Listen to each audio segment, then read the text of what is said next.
आज का जो ऑप्शन है, ऑप्शन का नाम है कॉनकेव मैपिंग। तो कॉनकेव मैपिंग कैसे किया जाता है उसके बारे में ज़्यादा से ज़्यादा हम सीखेंगे। उसके साथ साथ उससे जुड़े हुए जितने भी ऑप्शन है, बहुत सारे ऐसे ऑप्शन होते हैं कि जो हम कॉनकेव और रेगुलर के बीच के अंदर यूज़ कर सकते हैं। जैसे रेगुलर स्कैन किया, सेम तरीका है कॉनकेव स्कैन करने का, सिर्फ डिफरेंट चीज़ एक ही है कि हम रेगुलर के अंदर वाइटनर नहीं लगाते और कॉनकेव के अंदर हम वाइटनर यूज करते हैं। यानी कि डायमंड की सरफेस के ऊपर जो आप देख रहे हो डिस्प्ले के ऊपर, अभी जो डायमंड रखा है उसके ऊपर व्हाइट कलर का लेयर है, जो हम रेगुलर के अंदर सीधा पीस रख सकते हैं कि भाई कैसे भी डायमंड, कोई भी डायमंड है अपने पास, कैसे भी करके रख दो आप, तो सीधा स्कैन कर सकते हैं। और कॉनकेव के अंदर क्या होता है कि आपको कंपलसरी वाइटनर लगाना पड़ता है डायमंड की सरफेस के ऊपर।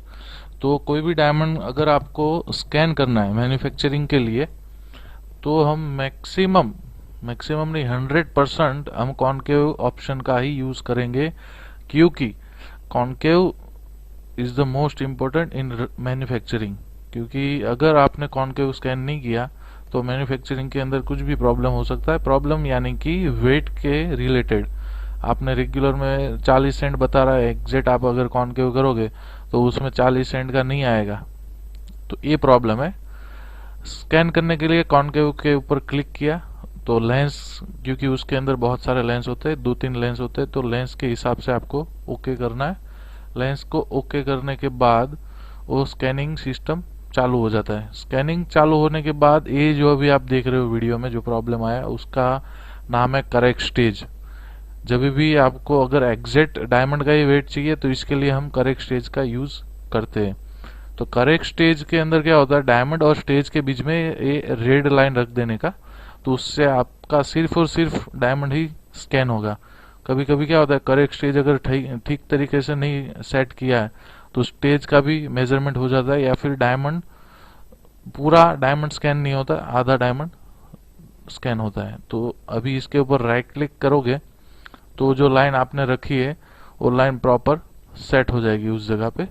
तो ये लाइन सेट हो जाने के बाद ऑटोमेटिकली अपने आप वो ऑप्शन चालू हो जाता है। तो जब भी आप कोई भी रफ के अंदर अगर आप स्कैनिंग कर रहे हो, तो अगर ये करेक्ट स्टेज का ऑप्शन आपको दिख रहा है तो उसके ऊपर राइट क्लिक करके आप सीधा स्कैनिंग कर सकते हो। अभी जो आप देख रहे हो वो लेंस का प्रॉब्लम दिखाई दे रहा है।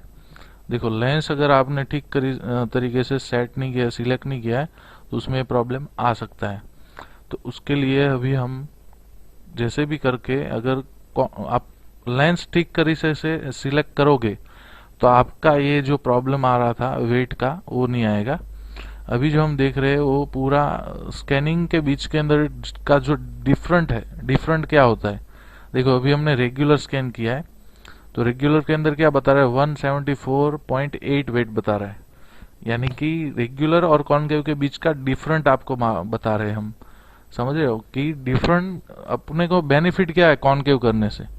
तो कॉनकेव करने से बेनिफिट ये है कि आपका प्रॉपर मेजरमेंट होगा, जितना डीप कैविटी है, जितना डीप स्टेप वगैरह है, वो डायमंड के अंदर स्कैन होगा। अभी आप जो ये रेड बॉर्डर देख रहे हो वो लेजर का इंस्क्रिप्शन है, यानी कि आपका जो लेजर होता है, लेजर आपके डायमंड के ट्रांसपेरेंट ना हो जाए, इस साइड से उस साइड ना हो जाए, उसके लिए हम व्हाइटनर लगाते हैं। और जो व्हाइटनर लगाते हैं उसका मेन रीजन ही ये है कि अगर आप कोई भी डायमंड स्कैन कर रहे हो तो स्कैन होने के टाइम पूरा मॉडल ठीक तरीके से बने और परफेक्ट बने, तो उसके लिए हम व्हाइटनर लगाते हैं। देखो अभी आप देख रहे हो डिस्प्ले में 174.8 था, हमने सेम डायमंड, कुछ डिफरेंट नहीं किया, 173 आ गया। सिर्फ और सिर्फ एक क्लिक चेंज किया, रेगुलर में से हम कॉनकेव में आ गए। तो ये डिफरेंट है पुरानी फाइल में और इस फाइल में, आपको डिफरेंट यही दिखेगा। जब आप रेगुलर का यूज करोगे तो उसके अंदर वेट प्रॉपर नहीं आएगा, स्टेप कैविटी जितना है वो प्रॉपर मेजरमेंट नहीं होगा। तो मेजरमेंट अगर ठीक तरीके से नहीं हुआ, ये जो देख रहे हो स्टेप दिख रहा है, कैविटी दिख रही है साइड सरफेस पे, ये जितने भी स्टेप छोटे छोटे, वो सारे स्टेप वगैरह प्रॉपर मेजरमेंट नहीं होता है रेगुलर के अंदर। तो वही सारी चीजें आपको कॉनकेव के अंदर सही तरीके से दिखेगी और प्रॉपर दिखेगी, जो हमें मैन्युफैक्चरिंग यूनिट के अंदर बहुत ही जरूरी है। क्योंकि अगर हमारा कोई भी डायमंड आपने रेगुलर स्कैन करने के बाद सीधा मैन्युफैक्चरिंग में गया तो उसके अंदर जो स्टेप कैविटी के कारण वेट लॉस हो सकता है, और आप यकीन नहीं कर सकते, बहुत ज़्यादा वेट लॉस हो सकता है। तो उसके कारण वो चीज़ आ जाती है। अभी आप देख रहे हो डिस्प्ले में ये दिख रहा है वाइटनर नहीं है लगा है वहाँ पे, तो ये वाइटनिंग नहीं लगा है, वो भी अच्छी चीज़ नहीं है। वो आपके डायमंड में जब भी लेज़र स्कैनिंग होगा ना, तो वहाँ पे वो प्रॉपर लेज़र ट्रांसफर हो सकता है और आपके डायमंड में अंदर कैविटी बना सकता है। कैविटी यानी कि 3D मॉडल में कैविटी बना सकता है। वहां से स्कैनिंग प्रॉपर नहीं होगा, लेजर आर पार हो जाएगा। तो ट्रांसपेरेंट ना हो उसके लिए वाइटनर भी आपको सही तरीके से लगाना है, कहीं से मिट ना जाए, उस हिसाब से आपको वाइटनर लगाना है। तो ये सारी चीज का ध्यान रखना पड़ेगा। कभी भी आप अगर रेगुलर कॉनकेव या फिर रीमैप कर रहे हैं तो वाइटनर मिट ना जाए, उसके लिए बहुत ही मतलब केयरलेस नहीं होना है। ये चीज का ध्यान रखना पड़ेगा आपको।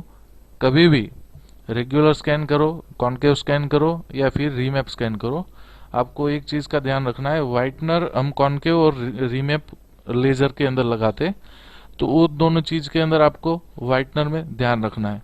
दूसरी चीज है कि कॉनकेव का मैक्सिमम ऑफिस के अंदर जब भी हम जाते हैं तो कॉनकेव का ही यूज होता है।